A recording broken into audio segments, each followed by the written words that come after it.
Hello and welcome everyone, this is Alamin Rahman, you are watching the web solution. Group ডির একটি বিরাট বড় update চলে এসেছে। ইতিমধ্যে দুটি বিষয় নিয়ে তোমাদের সতর্কতা জারি করা হচ্ছে। একটা হচ্ছে ফিজিক্যাল এফিসিয়েন্সি টেস্ট, তোমাদের যে শারীরিক দক্ষতার ব্যাপারটা থাকবে সেটা, এবং যাদের কাছে মার্কশিট রয়েছে কিন্তু সেই মার্কশিটে তাদের রেজিস্ট্রেশন নাম্বার নেই, মাধ্যমিকের মার্কশিট রেজিস্ট্রেশন নাম্বার নেই, বাট ফর্ম ফিল আপ করার সময় রেজিস্ট্রেশন নম্বর চাওয়া হচ্ছে, তাদের ক্ষেত্রে কী করণীয়। সো ভিডিওটি খুবই ইনফরমেটিভ হতে চলেছে, প্রথম থেকে শেষ পর্যন্ত দেখার অনুরোধ রইল। তার আগে সবার কাছে অনুরোধ করবো, যারা আমাদের চ্যানেলটি নতুন দেখছো অবশ্যই ভিডিও নিচে ডান দিকে লাল কালারের সাবস্ক্রাইব বাটন রয়েছে, ওখানে প্রেস করে অতি অবশ্যই চ্যানেলটিকে সাবস্ক্রাইব করে নাও। এবং যারা অলরেডি সাবস্ক্রাইব করে রেখেছো, ভিডিওর ডান দিকে বেল আইকনটি প্রেস করতে ভুলো না। রেলওয়ে রিক্রুটমেন্ট বোর্ডের তরফ থেকে যে অফিসিয়াল বিজ্ঞপ্তি প্রকাশ করা হয়েছে সেটি তোমরা অন স্ক্রিন দেখতে পাচ্ছ। প্রসঙ্গত বলে রাখি, তোমাদের বিগত যে নোটিফিকেশনটা বেরিয়েছিল, যেটা কি ফুল অফিসিয়াল নোটিফিকেশন, সেই নোটিফিকেশনের দুটি পয়েন্ট একটু তোমাদের চেঞ্জ করা হয়েছে।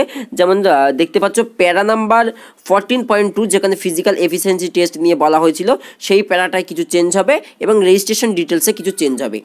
সহজে বলতে গেলে ফার্স্ট কথাটায় আসি, অর্থাৎ ফিজিক্যাল এফিসিয়েন্সি টেস্ট যেটা হচ্ছে পিইটি, সেটা নিয়ে কি আপডেট এসেছে।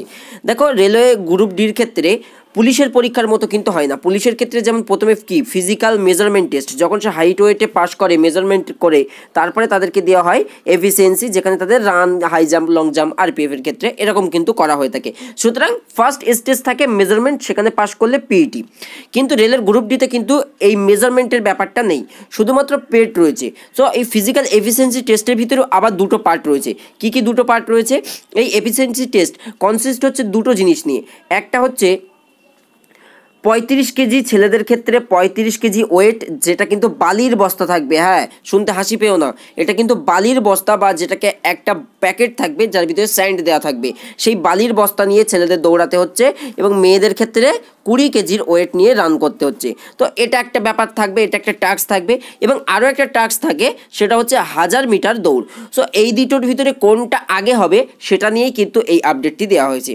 এই প্রসঙ্গে বলে রাখা ভালো, প্রথমেই কিন্তু তোমাকে এই ওয়েটটা নিয়ে দৌড়াতে দেওয়া হবে, এবং তুমি যখনই এটাতে সাকসেসফুল হবে, এই 35 কেজি ওয়েটটা নিয়ে দৌড়ানো 100 মিটার, সেটাতে তুমি যখন সাকসেস করবে, পরবর্তী স্টেপ হচ্ছে কিন্তু এই 1000 মিটার দৌড়ানোটা।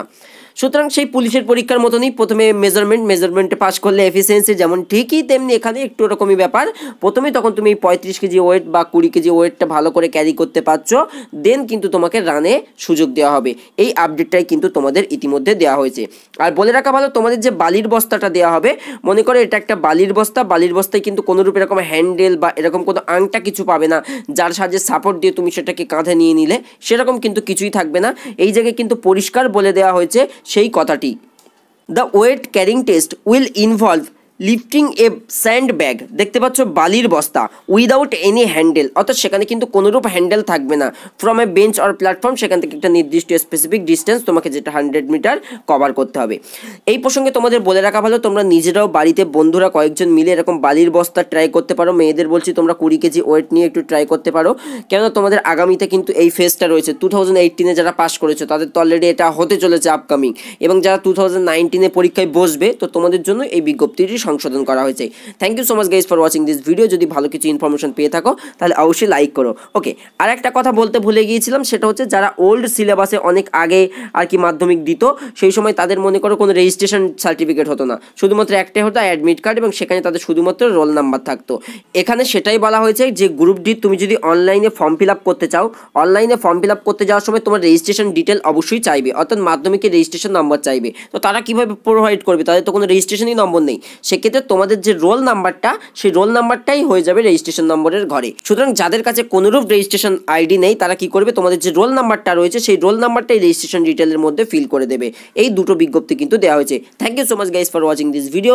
আশা করি ভিডিওটি ভালো লেগেছে, অবশ্যই লাইক করে দিও এবং বন্ধুদের মাঝে শেয়ার করে দিও, আর নতুন হলে চ্যানেলটিকে অবশ্যই সাবস্ক্রাইব করে নিও। Bye bye.